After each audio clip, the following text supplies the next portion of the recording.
சொல்லியிருக்கிறார் இலங்கையில் வந்து எந்த போர்க்குற்றமும் நடக்கலை என்று. நான் எந்த கண்ணாலேயே நான் கண்டேன். இது வந்து உண்மையிலேயே நடைபெற்றது. இங்கே முள்ளிவாய்க்காலில் வந்து இனப்படுகொலை என்றது வந்து உண்மையிலேயே நடைபெற்றது. அதுக்கு நான் சாட்சியாக இருக்கிறேன். என்ன மாதிரி எவ்வளோ மக்கள் இருக்கிறார்கள். அப்படி நடக்கலைன்னு சொன்னால் ஐநா சபையை இறக்கி நீங்கள் இங்கே விசாரிக்க சொல்லுங்க. உண்மையிலேயே இங்கே இனப்படுகொலை நடந்தது. அவன் இங்கே இனப்படுகொலை நடக்கலைன்றா இங்கே செத்தது எல்லாமே நாடு மாட செத்தது. எவ்வளோ பேர் இழந்திருக்கிறோம் நாங்கள். நாம் வந்து இந்த வட்டுவால் பாலத்திலான் என்ன வந்து நான் போனாங்க ஆமிட்டு. எத்தனையாம் தேதி ராணுவத்திட்டு போனீங்க? 18ஆம் தேதி. 18 அதாவது மே 18 நாள் வட்டுவால் பாலத்தில் இருந்து போனாங்க. அவன் நாங்கள் இடம்பெயர்ந்து வந்து கொண்டு இருந்து நாங்கள் வந்து ஒன்று கேட்க அந்த ரெட்டை வாய்க்காலுக்கு இந்தியாவில் ஒரு பொது மண்டபம் ஒன்று இருக்கு. அந்த பொது மண்டபத்தடியில் நாங்கள் ரெட்டரில் வந்து கொண்டு இருந்து நாங்கள் வேற நான் முன்னுக்கு வந்துட்டேன். எனக்கு பின்னுக்கு வந்த ரெட்டருக்கு மேலே செல் விழுந்து அவ்வளோ பேரும் செத்துது. அதில் இது நீங்கள் இப்போ இந்த இடத்த பார்க்குறீங்க. இப்போ நாங்கள் இதில் நடந்து திரிஞ்சு கொண்டு இருக்கிறோம்.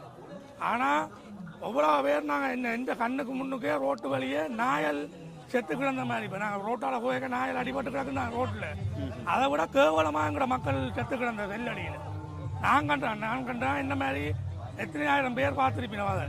ஆனால் உண்மையிலேயே ஒரு வழி நிறைந்த நாள் இன்றைய நாள் வந்து ஒரு தமிழ் மக்களால் ஒரு வழி நிறைந்த நாள் இன்றைய நாள்.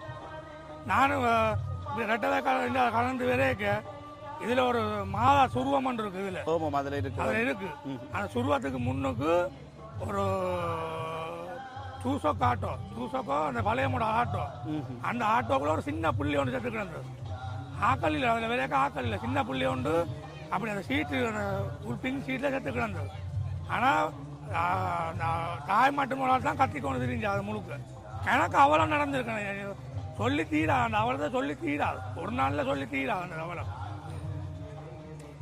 ஆனால் கடவுளண்ட ஒருவர் இருக்கிறார். மனிதண்ட கண்ணிலேருந்து தப்பலாம். ஆனால் கடவுளுடைய நியாய தீர்ப்பிலேருந்து எங்களுக்காக செஞ்ச படுகொலையை வந்து கடவுள் பார்த்தவர். ஆனால் கடவுள் தண்டனை கொடுத்தே ஆவார். அது எந்த வித மாற்றமும் இல்லை.